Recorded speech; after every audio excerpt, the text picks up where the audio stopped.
Well, something a bit different today. I have a 300 or so mile round trip to do, so I thought I'd take my Subaru Forester STI. Let's see how it goes. I'll just fill it with fuel, as you can see. Needle slowly going up. 45 litres, 140 per litre of Tesco's finest. Here's my setup I have in my Forester.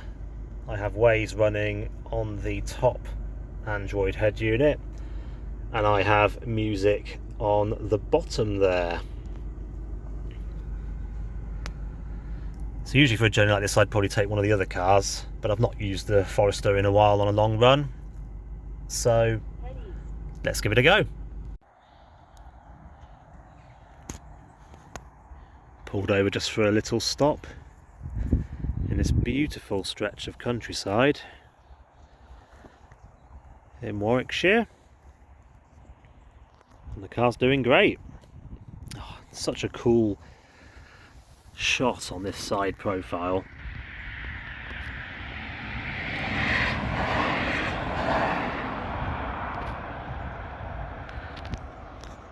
Aside from looking out the front at the bonnet bulge, I think this is my favourite view of the Forester, the side profile.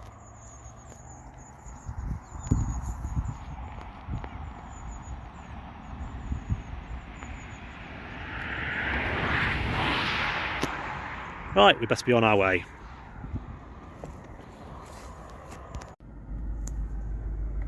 I do have a reversing camera in the rear spoiler on this car.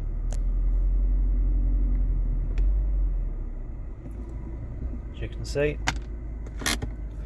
One of the annoying things you might have noticed in the videos is this. This is, I think it's a dealer fit option in Japan. It's the STI Genome boost gauge. It comes with this little controller down here where you can record like a minute's playback of boost levels and set the alert levels and things. But yeah, one irritating thing is that you can see it's broken, the needle stopped moving. I've had this happen with 3 of these now. I think it's kind of annoying. I think they've got to that age where there's like solder joints inside that are failing. I think this is the second one I've had in this car, and I've got another one on the shelf in the garage that is actually, when I tried swapping it out with this one, it exhibited the same symptom. So it's a little bit annoying, really. I think I might have to end up going for something else, which is a right shame, because I love this. The fact it's like an OEM style gauge. But yeah, I think they're all kind of failing, and they're all the solder joints, because they're 20 years old now. They're just kind of failing inside. I might try the old trick of opening it up and shooting a heat gun into it and see if I can kind of do a DIY solder reflow, because I would really like to keep it. It's a digital gauge, and it's really fast response. It's really accurate, and obviously it matches the STI-ness of the Forester STI, so I'm really hoping I can somehow repair it. But yeah, very irritating.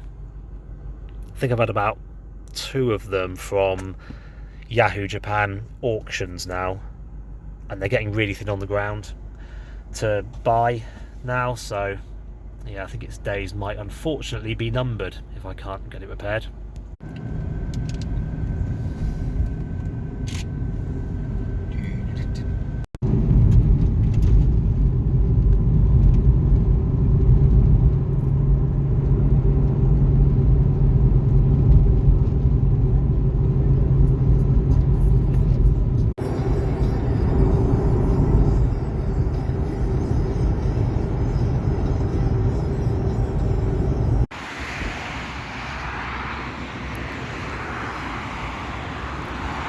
Quick tea stop and on our way.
Right, well, I've arrived at the petrol station that I filled up at this morning.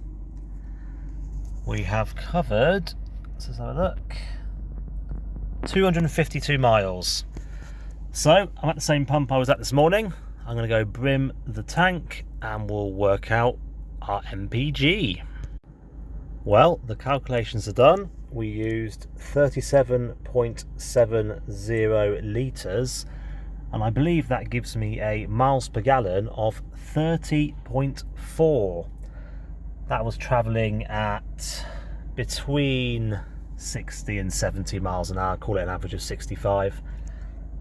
Over a distance of 252 miles, and I've just filled up at the same pump I filled up at earlier. So, 31 miles per gallon, is that acceptable for a car like this? I'm not entirely sure. I'd quite like it to be higher, really. I mean, take my Jaguar XJS for example. That is a 5.3 litre V12 with a 3-speed Slushmatic automatic gearbox. The engine design is maybe 20 years behind the one in this car, and that on the same journey at the same speed I'd estimate would achieve between 22 and 23 miles per gallon. So I don't know, is it just the Subaru's brick nature, as it doesn't cut through the air very well, kind of showing up there? It doesn't have the best CD factor, and I'm sure it doesn't have the smallest frontal area either. But anyway, it was fine. After the issue recently with the belt snapping and having to replace the radiator and things, I think it's proved itself reliable now. So here's to more happy motoring. I think next journey I will take the Jag though. Maybe I'll film it.